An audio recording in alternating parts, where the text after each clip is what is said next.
많은 분들이 이제 온라인 예배를 드린다 그러면 그게 무슨 예배야? 그렇게 생각할지 모르지만 아내여 저는 예배의 뜻을 살리자는 거예요.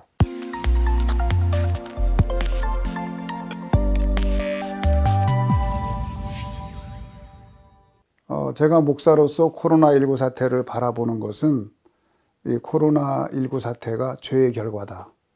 왜 그러냐면 모든 질병은 죄와 함께 오거든요. 로마서에 보면은 한 사람이 범죄함으로 우리 가운데 죽음이 왔고 죽음이 올 때 같이 온 게 모든 질병이 같이 왔어요. 그래서 코로나19 사태가 왔을 때에 우리에게 필요한 것은 무엇이냐? 그것을 통해서 죄를 깨닫고 죄의 위력이 얼마나 큰가를 우리가 느끼는 것이 무엇보다 필요하다고 봅니다. 그래서 코로나19 사태를 통해서 우리는 회개 운동을 해야 되고 그리고 죄의 영향력이 얼마나 큰가에 대해서 그 심각성에 대해서 성도들에게 알려줘야 된다고 생각해요.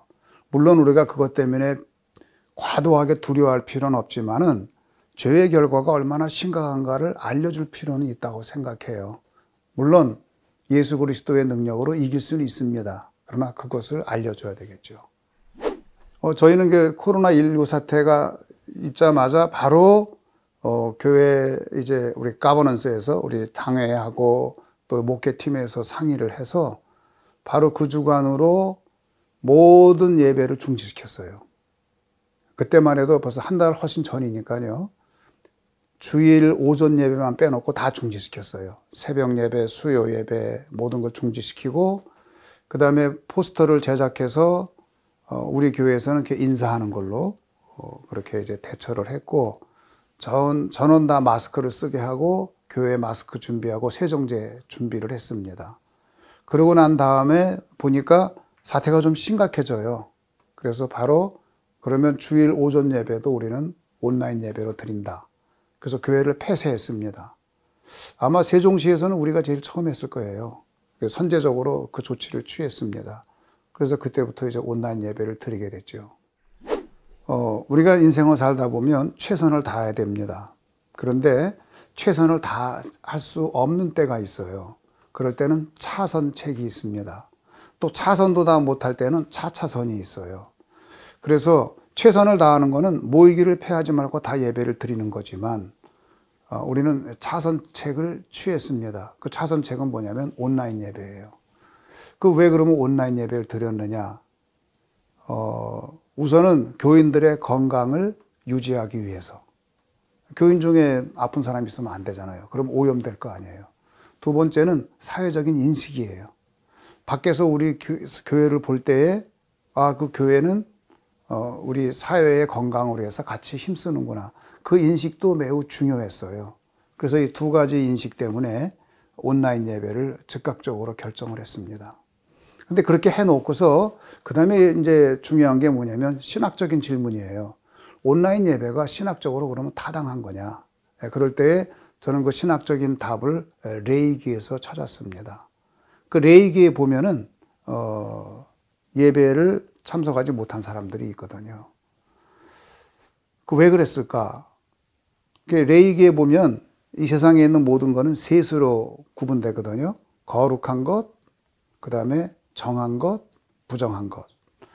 그런데 하나님은 거룩한 분이기 때문에 내가 거룩하니 너희도 거룩하라 그랬는데 하나님은 거룩한 분인데 거룩하지 않은 부정한 물건이나 부정한 사람은 하나님 앞에 서지를 못했어요. 그래서 부정한 것은 어떻게 했느냐? 폐기 처분하면 되거든요. 근데 사람을 폐기 처분할 수는 없잖아요. 물건이 부정하면 버려도 돼요. 그러나 사람을 폐기 처분할 수는 없잖아요. 그럴 때는 어떻게 했느냐?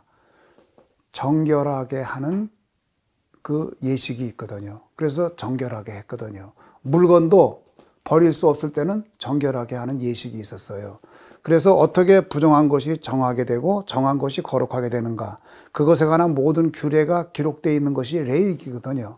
그런데 예를 들어서 내가 부정하다. 그럼 내 부정한 사람이 하나님 앞에 나가 예배드리는 거는 그거는 불가능하죠. 왜? 그런 사람은 죽어요. 하나님은 거룩한데. 예를 들어서 우리가 태양을 계속 바라보면 그 빛을 견디지 못해서 눈이 멀어버리는 것처럼 지렁이가 햇빛 아래서 오래 견디지 못하고 죽어버리는 것처럼 부정한 사람이 하나님 앞에 서면 죽어버려요. 그래서 이제 어떻게 하냐면 정하게 하는 그 절차를 갖게 된 거거든요. 그런데 어떤 사람이 정하지 아니한지 판별할 필요가 있거든요. 그런데 예를 들어서 전염성이 강한 질병을 앓고 있는 사람은 부정한 사람이에요. 근데 부정한 사람은 거룩한 하나님 앞에 나가 예배를 못 드려요. 그래서 그런 사람이 있을 때는 제사장에게 데리고 가서 제사장이 그를 진찰을 해요. 진찰을 한 다음에 예를 들어서 그 사람이 부정하면은 안 되는 거고 정하면은 이제 그 사람이 예배 드릴 수 있는데, 문제는 뭐냐면 애매한 경우예요.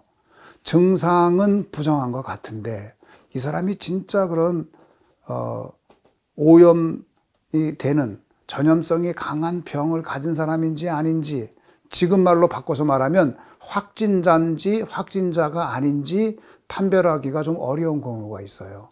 이 사람이 기침도 하고 열도 나는데 코로나19인지 아니면 단순한 감기인지 구분이 안 되는 경우가 있는 것처럼. 그래서 이제 레위기 13장에 보면 어떤 사람이 그런 전염성이 강한 병이 있는 것 같이 보일 때에는 그 사람을 제사장에게 데리고 와라.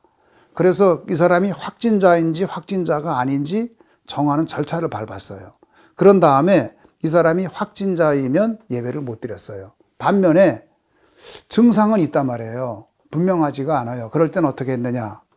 확진자는 아닌데 그럴 때는 이 사람을 일주일 동안 격리를 시켰어요. 자가 격리 지금 하잖아요. 마찬가지죠. 격리시킨 다음에 그 다음에 일주일을 관찰을 하는 거예요. 일주일 후에 다시 그 사람을 검사합니다. 지금 우리가 2검, 3검도 하잖아요. 그래서 이제 다시 검사하는 거예요. 진찰한 후에 그 사람이 예를 들어서 이 사람 확진자가 아니다. 그러면 일주일을 또 격리시켜요. 그리고 일주일 후에 다시 또 그 사람을 진찰을 하는 거예요. 그리고서 그 사람이 이제 확진자가 아니다. 그런 결론이 떨어지면 3주를 그렇게 격리시킨 다음에 다시 들어오게 하는 거죠. 그 다음에도 어떻게 하냐면 그 사람의 눈썹을 밀어버리고 그 사람의 수염도 밀어버리고 머리털도 다 밀어버리고 몸에 있는 모든 털을 다 밀어버린 후에 목욕을 하게 하고 깨끗하게 한 후에 그 사람이 집에 들어오게 하는 거예요. 왜 그랬나요? 혹시 그 사람에게 남아있을 균이나 바이러스가 있을지 모르거든요. 그래서 그 철저하게 한 후에 다시 들어오게 해요. 그러면 이 사람이 예배를 드릴 수 있는 자격을 회복하게 되는 겁니다. 자, 그렇다 그러면 하나님의 뜻은 뭐냐? 하나님의 거룩한 회중이 그러한 전염병에 의해서 오염되는 것을 원치 않은 거예요. 그럼 하나님의 기본적인 의도는 뭐냐? 사람들이 그런 전염병에 오염되는 것을 원하지 않는 것이 하나님의 뜻이다라는 것이 분명하잖아요.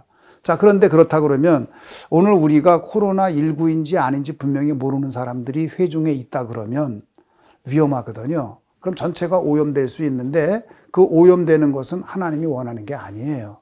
그래서 저희는 그러한 그 신학적인 근거에 의해서 온라인 예배를 하기로 결정을 한 겁니다. 아예 그리고 온라인 예배 드린 후에 한 번은 설교를 제목을 온라인 예배 과연 예배인가? 그런 제목으로 말씀을 전하면서 이 이야기를 했어요. 그런데 우리가 그 역사를 보게 되면 기독교가 그 박해당할 때에도 로마 시대에 박해당할 때 기독교인들이 그 지하 무덤에 가서 예배를 드렸잖아요. 우리가 카타콤이라고 말하는데요.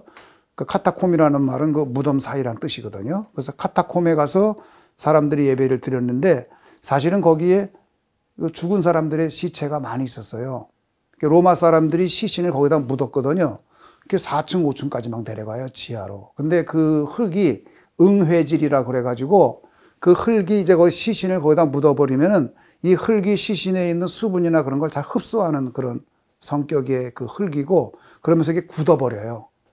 그러면서 이제 심지어 방부까지 되기 때문에 그런 카타콤이 그런 그 역할을 하거든요. 그런데 거기에 누가 가기를 원해요.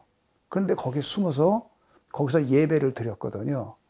그 사람들이 거기에 모여서 예배를 드릴 때에 그 죽음 사이에 둘러싸여서 부활을 찬양하며 예배하던 초대교회의 카타콤 성도들을 생각하면서 저는 그 생각을 했어요. 이 코로나19도 죽음의 그림자거든요. 코로나19에 감염되면 나이 드신 분들, 기저질환이 있는 분들은 생명을 잃어버려요. 그 죽음이 다가오는 가운데 우리가 각 가정에서 예배를 드리는데 마치 그 카타콤에서 예배 드리는 그런 느낌이 들더라고요. 그래서 제가 강조한 건 뭐냐면 여러분 우리가 가정에서 각각 예배를 드리지만 이거는 그냥 단순한 예배가 아니라 주일 공예배입니다. 왜? 성령께서 그 자리에 함께 하시고 성령께서 모든 성도들을 연결해 주시고 우리는 신령과 진정으로 예배를 드리기 때문에 우리는 온라인 예배를 통하여서 온라인 예배를 드릴 때에 성령님께서 우리를 다 연결해 주시고 우리의 예배를 영과 진리의 예배로 받아줄 줄 믿습니다. 그 신앙 고백을 가지고 온라인 예배를 드렸거든요. 그리고 이제 교인들에게 그러한 내용을 제가 호소를 했어요. 이래서 우리가 온라인 예배를 드리는 겁니다. 그렇기 때문에 오히려 온라인 예배는 예배를 살리자는 거지 죽이자는 게 아니에요. 많은 분들이 이제 온라인 예배를 드린다 그러면 그게 무슨 예배야? 그렇게 생각할지 모르지만 아니에요. 저는 예배의 뜻을 살리자는 거예요. 오히려. 그리고 교회에 오는 분들의 그 건강을 지키자는 거예요. 그리고 오히려 온라인 예배를 통해서도 우리가 신령과 진정으로 예배할 수 있는 영과 진리로 예배할 수 있는 그러한 신자가 돼야 된다. 저는 그렇게 이제 생각하는 거지요.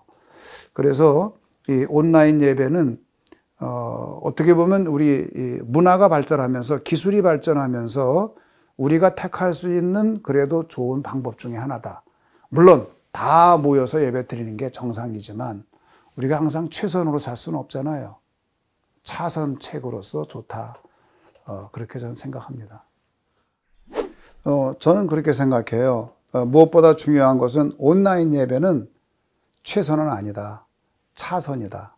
우리는 항상 최선을 지향해야 된다. 그렇다 그러면 히브리서에 있는 말씀대로 모이기를 패하는 어떠한 사람들처럼 하지 말아라 그랬거든요. 그래서 모여야 됩니다. 그래서 신체적인 접촉이 있어야 돼요. 함께 찬양하고 그게 있어야 돼요. 그게 없으면은 참 그 예배로서의 그 생동감, 예배의 다이나믹이 아무래도 약화되겠죠. 그러나 그럼에도 불구하고 온라인 예배는 우리가 차선책으로 취할 수 있는 좋은 방법 중에 하나다. 저는 그렇게 생각을 합니다. 그 다음에 이제 또 제가 좀 조심스러운 것은 뭐냐면 온라인 예배를 통해서 예배를 드릴 때에 교인들 가운데 혹 교회 안 가도 되는구나. 그냥 집에서 예배 드려도 지난번에 은혜가 되던데 그렇게 생각을 해서 아니 나 교회 안 갈래. 그리고 만약에 집에 머무른다 그러면 그것은 이제 진정한 예배자의 모습이 아니겠지요. 그러한 그 인식이 잘못된 인식이 그릇된 인식이 퍼질까 그런 좀 어려운 마음이 있습니다. 그래서 온라인 예배는 차선이다. 역시 예배는 모여서 예배를 드려야 된다. 그렇게 생각합니다.